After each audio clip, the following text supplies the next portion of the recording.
Kurt whispered. "Die faster, old man. I need the inheritance immediately to pay off my crypto investment debts." He then calmly walked out, leaving his father behind, gasping for life. The sky over Greenwich, Connecticut in the final days of winter was gray and heavy, weighed down like solid lead. Fine snow drifted down, covering the 60-acre grounds of the Wagner estate in a cold, mournful white. It was one of the most extravagant funerals on the East Coast, where every flower, every chair reeked of money, yet there was a chilling absence of human warmth. Kurt Wagner stood right beside the polished mahogany coffin. Dressed in an expensive, custom-made Italian suit, his face showed not a trace of grief. Instead, he was animatedly lecturing a group of real estate partners about his Harvard vision and plans for a comprehensive restructuring of the Wagner empire. "You see," Kurt said, taking a leisurely sip of wine, his tone condescending, "my father's way of thinking was outdated. What I learned in business school will take this corporation into a whole new era." While the crowd nodded in admiration at his dignified appearance, Kurt's left hand, hidden in his pocket, discreetly sent a text message to the head of his creditors. "Relax, the old man is dead, the money is coming." In stark contrast to the noise at the front, Emma stood lost in the very last row, alone amid a sea of black umbrellas belonging to the elite. She was not sobbing, but her reddened eyes stared at Otto's portrait with aching sorrow. To her, the man lying in that coffin was not a fire-breathing real estate tycoon, but simply a lonely old man who longed for a cup of hot tea and someone to talk to every night. The contemptuous gazes of the Wagner relatives swept over her as if she were a stain on the family's flawless portrait. 3 hours later, the atmosphere inside the oak-paneled library grew unbearably tense. Attorney Hoffman sat at the head of the table, calm and razor-sharp, like an old wolf seasoned by countless family power struggles.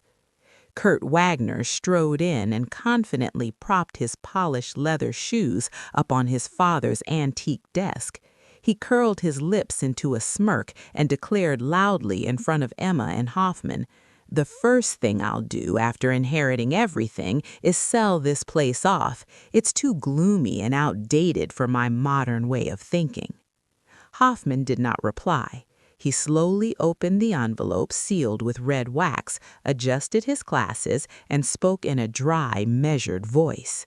"According to the final will of Mr. Otto Wagner." The entire room held its breath. "All assets, including corporate shares, real estate, and cash, with an estimated value of $1.2 billion US, shall belong to Miss Emma Miller." Kurt froze, the smile on his lips turning rigid. Hoffman continued, his voice icy cold. "As for his son, Kurt Wagner, Mr. Otto leaves him an old German oak wooden box." The silence was torn apart by a piercing crash. Kurt sprang to his feet and hurled his glass at the wall. His face flushed crimson, veins bulging with rage. "Are you kidding me? My father must have been senile. That country nurse must have tricked him into signing while he was delirious." He pointed straight at Emma's face and screamed in a frenzy, "I'm a Harvard graduate. I'm a Wagner by blood. I'm the rightful heir, not some servant like you."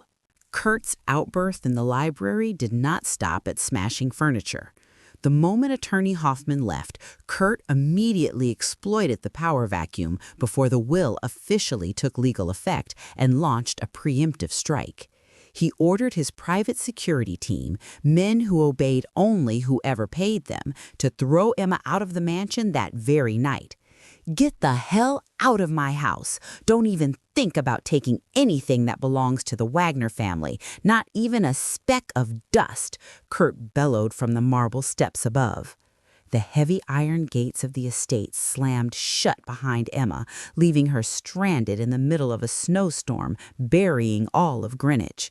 She had no thick coat, no wallet, only a small handbag and her dignity, now trampled into the ground.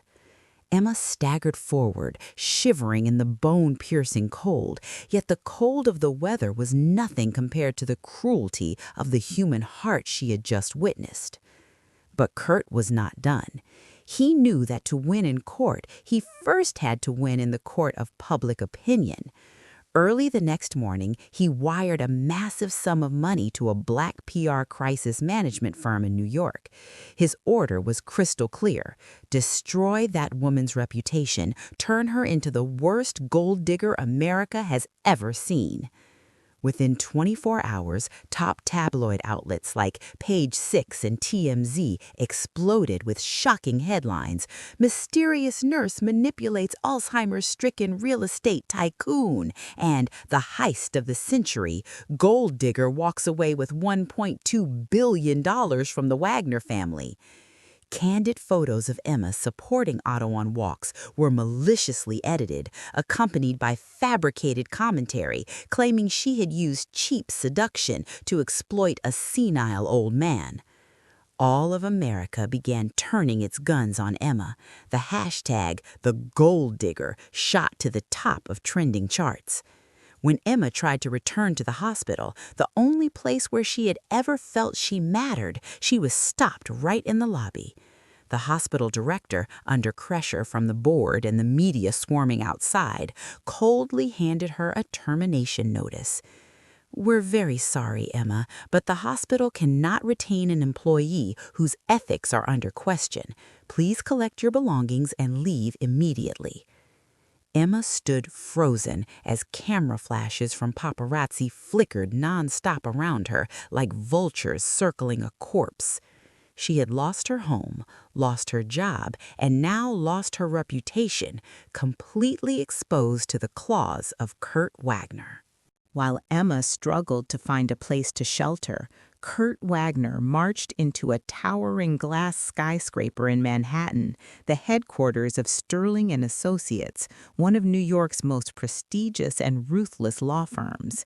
He spared no expense, willing to spend millions just to hire a team of legal sharks to crush a small-town nurse. In a luxury conference room overlooking Central Park, Kurt sat across from James Sterling, the firm's senior partner. He slammed the thick will file onto the glass table, his face radiating arrogance mixed with bitterness. "I want this trash will nullified," Kurt hissed through clenched teeth. "My father was a business genius, but in his final years he became a confused old man. How could any sane person hand the entire Wagner empire to a country nurse and cut out his own son, a top Harvard graduate like me?" Sterling, seasoned in the art of bending truth, nodded knowingly. He quickly outlined the core attack strategy: lack of testamentary capacity. "We won't attack the legality of the document itself, Mr. Wagner. We'll attack the brain that wrote it," Sterling said, his voice cold and sharp. "Our argument is simple. Mr. Otto was in the late stages of Alzheimer's. He was no longer mentally competent to understand the value of his assets or his blood relationships. The fact that he failed to recognize your natural brilliance is the clearest evidence of his cognitive decline." The legal team began drafting a lawsuit hundreds of pages thick. They molded the truth, turning moments when Otto forgot his keys or mixed up dates into symptoms of severe dementia. They built a flawless narrative. Otto was a victim of old age, and Emma was a predator exploiting his weakness. A few days later, in a cheap motel, Emma received the court summons. Holding the thick stack of documents in her hands, she felt as if a massive stone were crushing her chest. The dry, legal language was vicious and unforgiving. They weren't just trying to take the money, they were trying to desecrate Otto's memory, turning his final clarity and love into madness. Kurt was not suing merely for assets, he was suing to affirm his grandiose ego. The legal war had officially begun, and the scales of justice seemed to be tipping decisively toward the man with money and power. The first court hearing took place at the Connecticut Superior Court in an atmosphere thick with ostentatious display. On the right side of the courtroom, Kurt's legal team filled the first 2 rows completely, black suits crisp and uniform, radiating an overwhelming sense of numbers and power. Opposite them, Emma sat alone beside Attorney Hoffman, who maintained an icy, unnervingly calm expression. Attorney Sterling, representing Kurt, stepped forward before the jury. He did not begin by attacking Emma. Instead, he began by glorifying Kurt.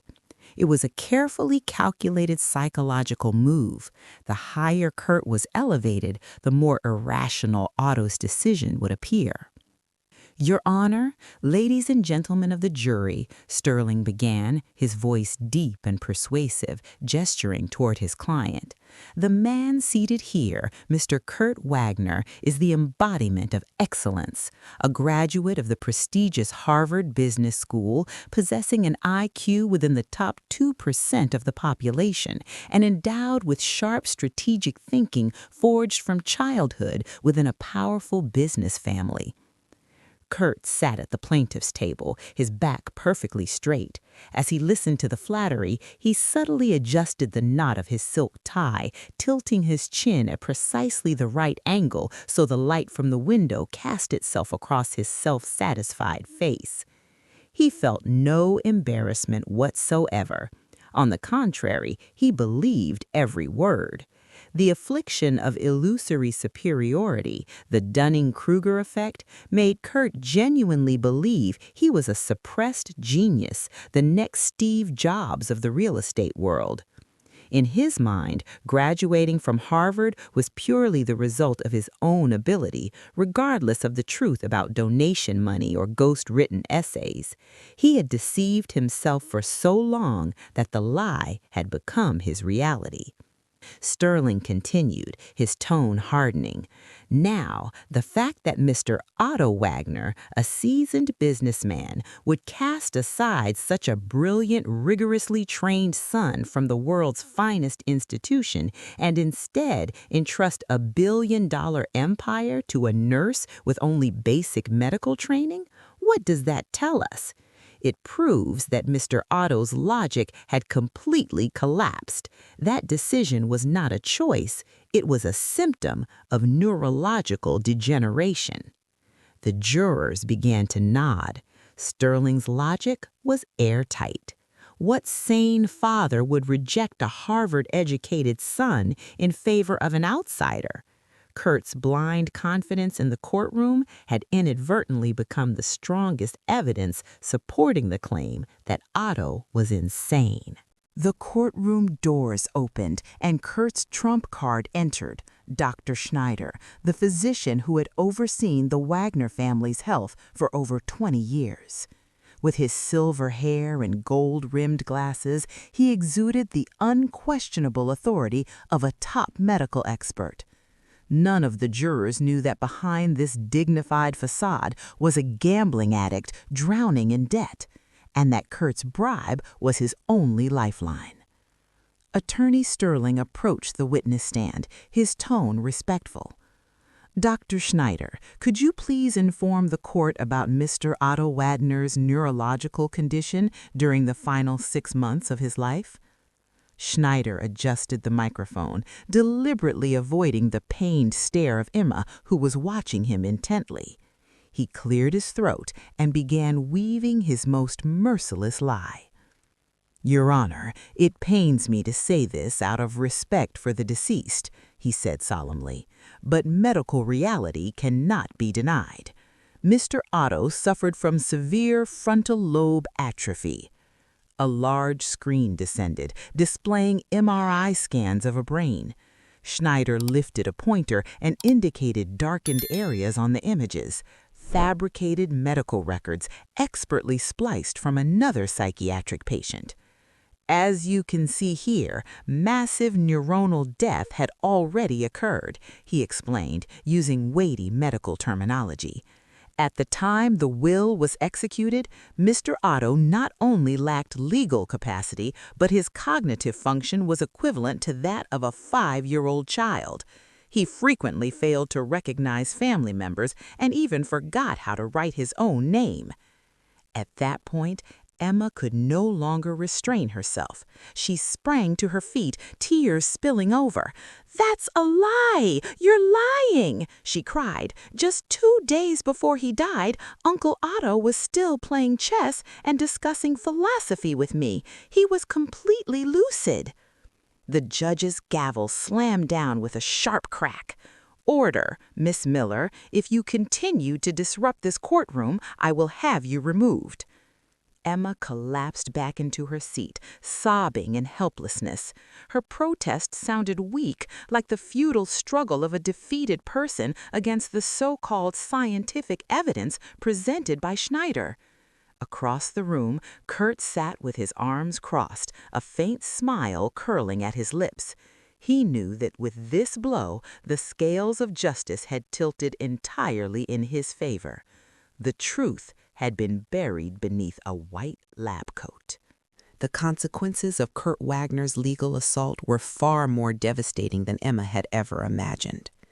As a contested heir, Attorney Sterling filed an emergency motion requesting the court to freeze all of Emma's bank accounts under the pretext of preventing the dissipation of fraud-derived assets. Overnight, Emma went from a billionaire heir on paper to someone with absolutely nothing. Unable to afford any services in Connecticut, Emma was forced to drift into a run-down, chaotic working-class neighborhood in Queens, New York. Her new home was a damped basement apartment measuring just 300 square feet, located directly beside an elevated subway track. Each time a train thundered past, the entire room shook violently, plaster dust raining down into her bowl of cheap instant noodles, her nightly dinner. To survive and sustain the lawsuit, Emma, once a highly skilled nurse, now had to take a night shift waitressing job at a 24/7 diner. The hands that had once carefully measured every dose of medication for Otto were now cracked and calloused from harsh cleaning chemicals and carrying scorching hot trays for 10 hours straight. At 2 in the morning, Emma dragged herself back to her room, her feet swollen and aching. She collapsed onto the worn-out mattress and stared at a small photo of herself with Otto from his final birthday placed on the table. In the picture, he smiled gently, his eyes bright with intellect, nothing like the senile old man Kurt was publicly portraying. The physical exhaustion and the crushing pressure of public opinion threatened to grind her down. Yet, strangely, Emma never once considered giving up. If she surrendered, Kurt would win, and history would record Otto Wagner as a delusional old man who had been deceived. "I won't let them smear you, Otto," she whispered into the cold emptiness. It was at the very bottom of despair that Emma's true character shone. She was not fighting for money, she was fighting for the honor of the deceased. She would rather live in this miserable basement than compromise with the lies of the Wagner family. Late one night at the grimy diner in Queens, as police sirens wailed outside and the heavy stench of frying oil hung in the air, the diner door suddenly swung open. Kurt Wagner walked in. His presence, dressed in a pristine cashmere suit and gleaming Italian leather shoes, was completely out of place among the working-class customers hurriedly eating their meals. His eyes scanned the room, and a smirk formed when he spotted Emma scrubbing a table in a shadowed corner. Kurt walked over, offered no greeting, pulled out a chair, and sat directly across from her, his expression dripping with the condescension of someone bestowing charity from above. "You look pathetic, Emma," Kurt began mockingly. "From almost being a Wagner daughter-in-law to working the night shift as a waitress. Is this your rightful place after all?" Emma clenched the rag in her hand, struggling to contain her anger. If you're here to order food, the menu's over there. Otherwise, leave. Kurt snorted. He reached into his inner jacket pocket, pulled out a thick envelope, and slammed it on the table. A stack of crisp $100 bills spilled out, landing beside a grease-stained bottle of hot sauce. There's $100,000 in cash here.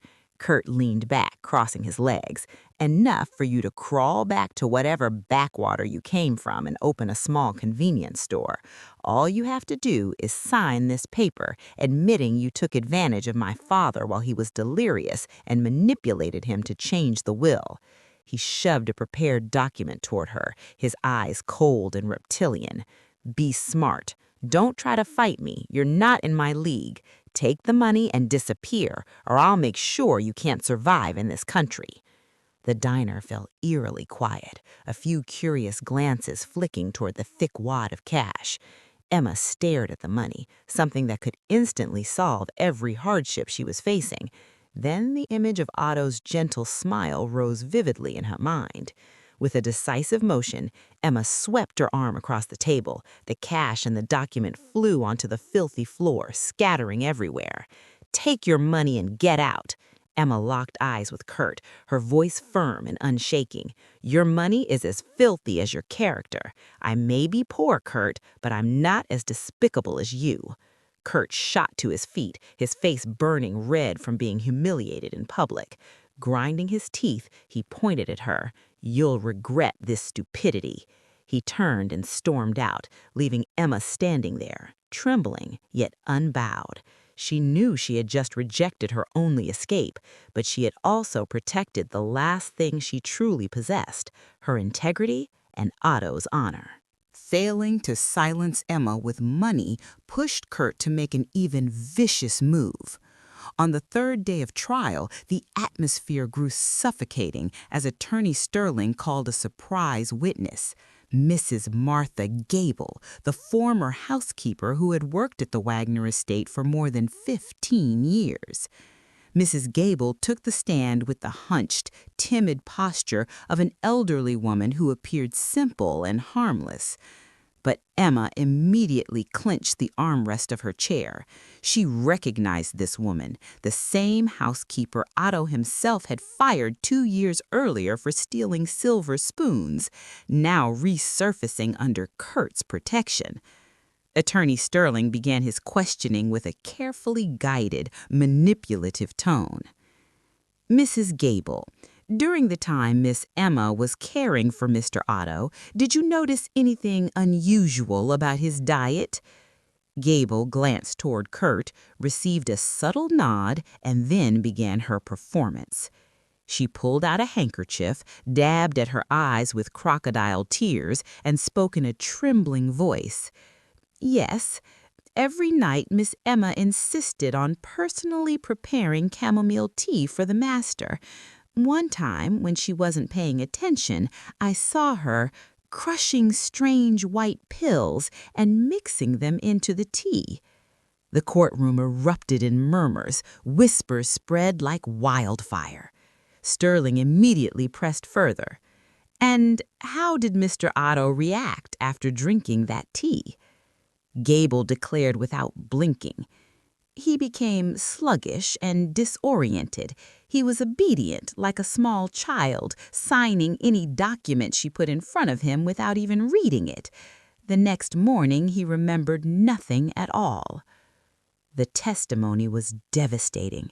It not only reinforced the claim that Otto lacked legal capacity, but also transformed Emma from a devoted caregiver into a sinister poisoner, using drugs to manipulate the mind of an elderly man.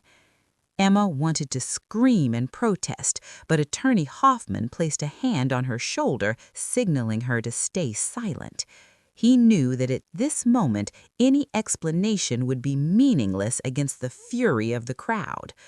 When Emma looked toward the jury box, she clearly saw the shift in their eyes. From initial doubt, their expressions had turned to disgust and fear. The scales of justice had collapsed. Kurt sat there with his arms crossed in triumph, savoring the feeling of driving his prey into a corner. Emma was all but holding defeat in her hands, the shadow of prison and humiliation closing in around her.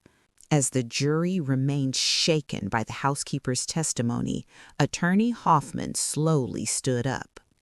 Instead of rushing to rebut Martha Diddible, he made a strategic move, requesting that Kurt Wagner return to the witness stand for cross-examination.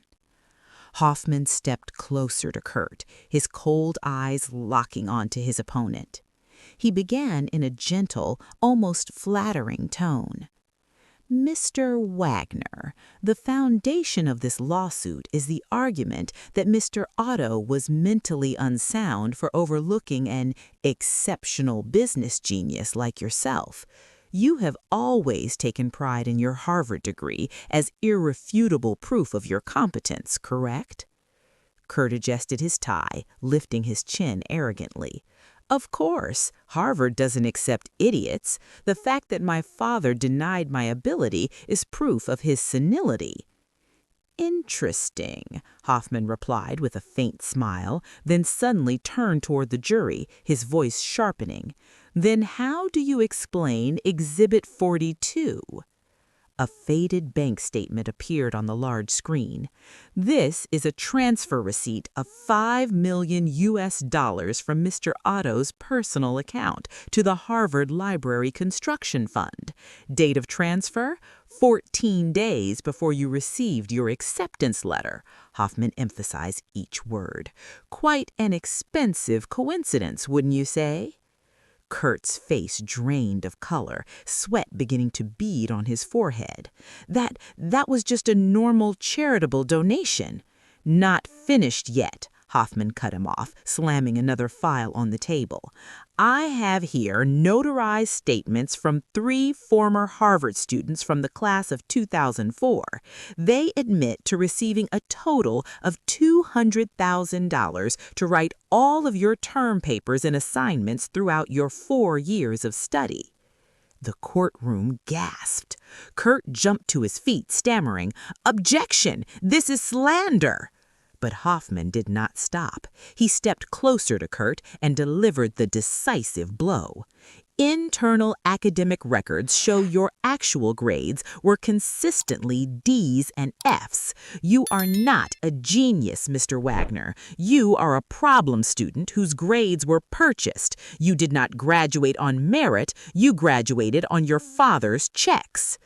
Silence blanketed the courtroom, but this time it was silence filled with contempt for Kurt. The glossy veneer of elite excellence he had painstakingly constructed was torn apart, revealing the truth of an incompetent and deceitful man.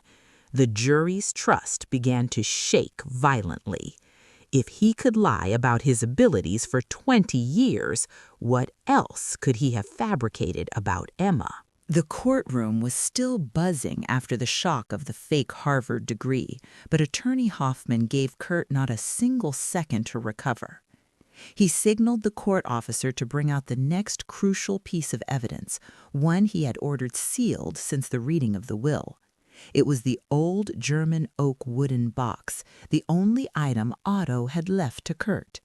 It sat alone on the evidence table, rough and weathered, utterly out of place amid the courtroom's elegance. "Your Honor," Hoffman said, stepping beside the box, his voice lowering with mystery. "We have argued endlessly over $1.2 billion, over land and shares. But Mr. Otto, in a state of absolute clarity, insisted that this was the most important legacy he wished to place directly into Kurt's hands." He put on white gloves and carefully opened the tarnished brass latch. The rusted hinge creaked softly in the absolute silence of the room. The lid lifted. Inside the worn red velvet lining lay a Luger P-08 pistol, the iconic sidearm of German officers during World War II. The cold black steel radiated a chilling sense of menace despite having rested untouched for decades. Beside the gun was a yellowed envelope sealed tightly with red wax, bearing a single trembling handwritten word, the truth.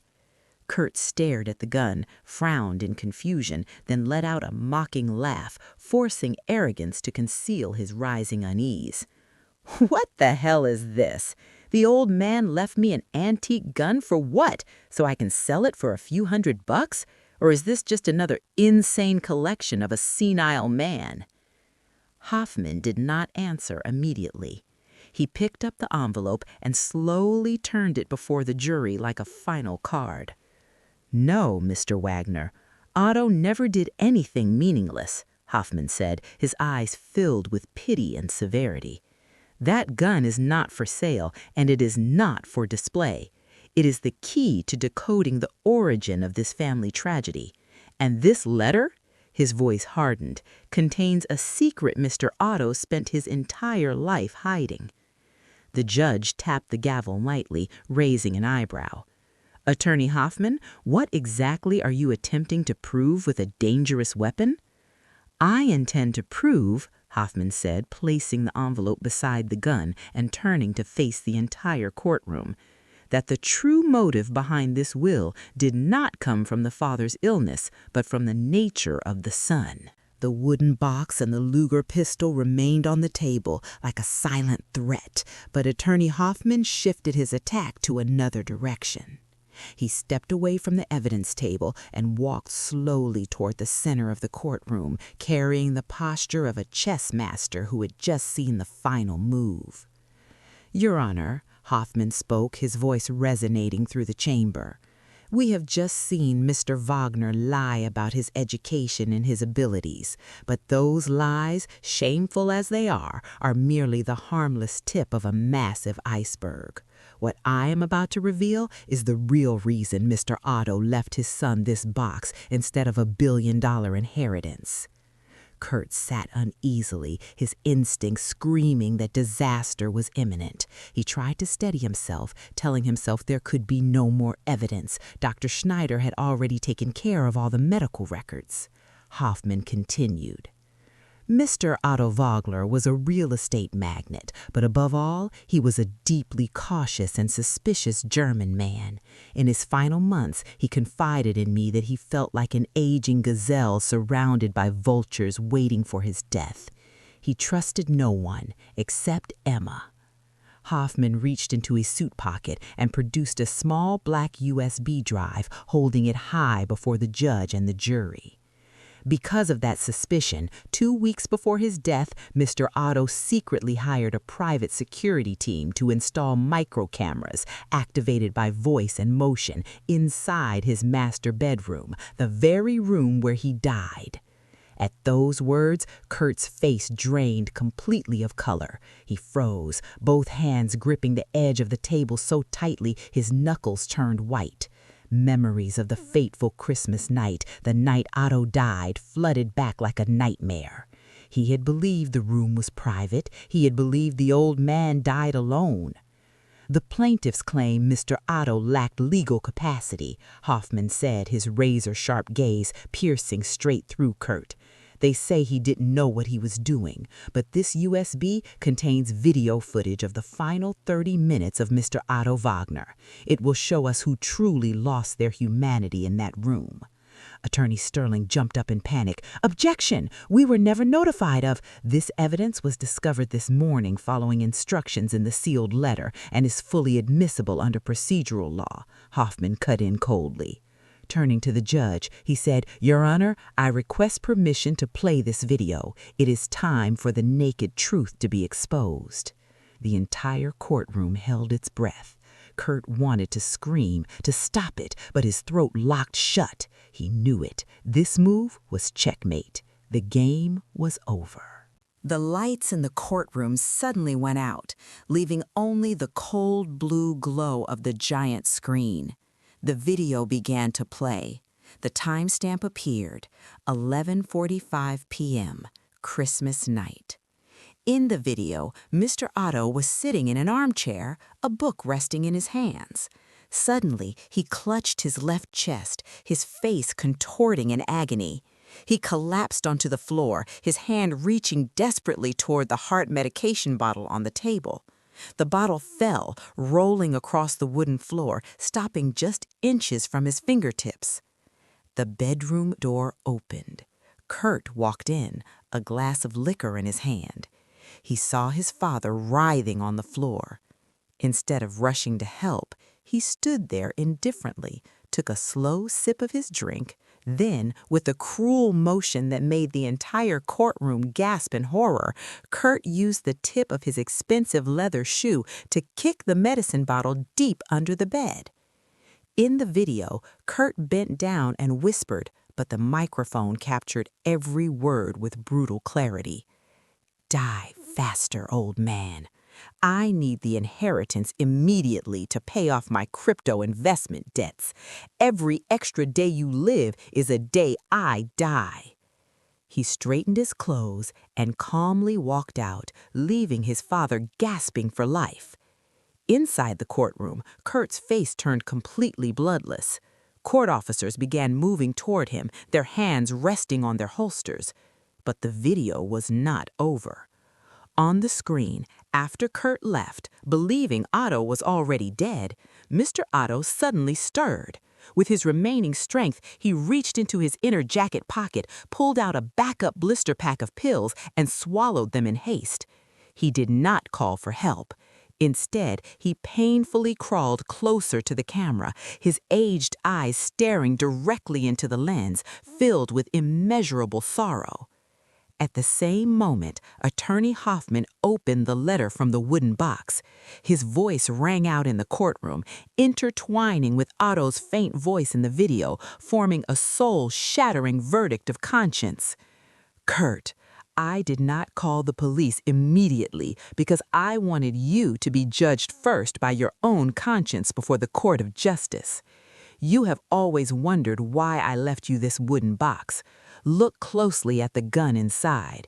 It is a Luger P08 that belonged to a cowardly German deserter, your biological father." The entire courtroom fell into absolute silence. Kurt stared at the screen, his mouth hanging open. Hoffman continued reading, his voice hard and unyielding. "I knew you were not my biological son from the day your mother brought you to me while she was pregnant. Your real father abandoned both of you to escape the war. But because I loved your mother, I remained silent, using the wealth and honor of the Wagner name to mold you, hoping education could overcome instinct. But your actions tonight have proven one thing: the blood of a traitor still runs in your veins. Genetics don't make you family. You are not worthy of carrying the Wagner name." In the video, Mr. Otto broke into tears, gazing into the empty distance. "Emma, that nurse who was a stranger by blood, who cried when I was in pain, who smiled when I was happy, she is the one who truly carries the soul of this family."